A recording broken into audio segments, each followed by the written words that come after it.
एक और स्टॉक जो बड़ा फोकस में, बड़े एक्शन में, और एक्शन उसमें इस तरह का होता है कि या तो ऊपर का सर्किट या नीचे का सर्किट। ज़्यादातर तो ऊपर की देखें।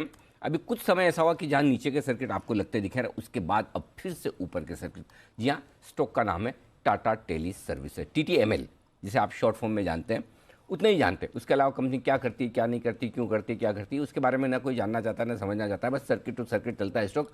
पिछले 3 दिनों से लगातार फिर से सर्किट लगाता हुआ ये स्टॉक, लेकिन अब ऊपर के, और ऊपर में मेरे ख्याल से कितना, 350 रुपये से नीचे है। राइट जी, 14 लोअर सर्किट लगे थे कंटिन्यूस। ओके, अब नीचे के सर्किट से ऊपर के सर्किट का सिलसिला शुरू होता हुआ दिख रहा है। क्यों, बता रहे हैं वरुण।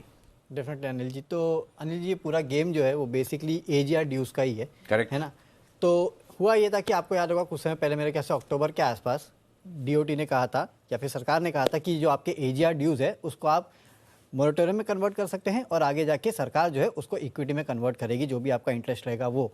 इसके तहत आपने देखा काफ़ी सारी कंपनी, जैसे कि वोडाफोन आइडिया ने भी सरकार के पास प्रस्ताव लेके गए कि हम इक्विटी में कन्वर्ट करना चाहते हैं, और उसके बाद टाटा टेली भी अपना कैलकुलेशन लेके सरकार के पास गया कि हम भी इक्विटी में कन्वर्ट करना चाहते हैं अपना जो AGR का इंटरेस्ट ड्यू है वो।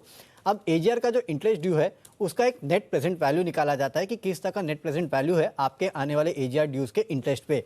तो वो जो net present value Tata tele services ने निकाला था वो निकल के आ रहा था 850 करोड़ के आसपास का, और इसी कैलकुलेशन के बेसिस पे ये DOT के पास गए, कहा कि इतना हमारा AGR ड्यूज के जो इंटरेस्ट है उसका नेट प्रेजेंट वैल्यू निकल के आता है, और उसके बेसिस पे आप कन्वर्ट कर लीजिएगा। तो जो प्राइस निकल के आ रही थी वो आ रही थी 41 रुपीज़ 50 पैसे की कैलकुलेशन के हिसाब से, जिसपे सरकार कन्वर्ट करती और 9.5% के आसपास की इक्विटी जो है वो सरकार को मिल जाती।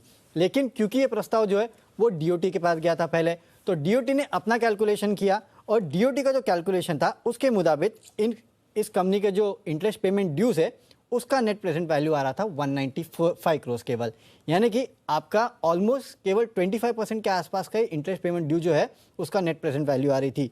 इसके बाद कंपनी ने अपने बोर्ड में बात की, और फिर ये डिसीजन निकल के आया कि 195 करोड़ ही अगर है तो इसका क्यों ना भुगतान कर दिया जाए, बजाय कि इसको इक्विटी में कन्वर्ट करे। और उसके बाद इस कंपनी ने उस डिसीजन को वापस लिया। 11 जनवरी को मेरे ख्याल से पहले बार इन्होंने डिसीजन लिया था कि हम कन्वर्ट करेंगे, उसके बाद लगातार 14 सर्किट लगे, और उसके बाद 1 तारीख को आफ्टर मार्केट से डिस्क्लोजर आया कि हम इसे कन्वर्ट नहीं कर रहे हैं, और उसके बाद आपने देखा लगातार फिर अपर सर्किट लगे, और अब फिर ये चौथा है आज, और अब ये लगातार फिर वही सर्किट टू सर्किट चलेगा। भी है, मतलब 2 चीजें इंटरेस्टिंग है। एक तो ये कि पहली बार मैंने ऐसा देखा है कि जो देने वाला कह रहा है मुझे ज्यादा देना है, लेने वाला कह रहा है कि मुझे इतना नहीं लेना है।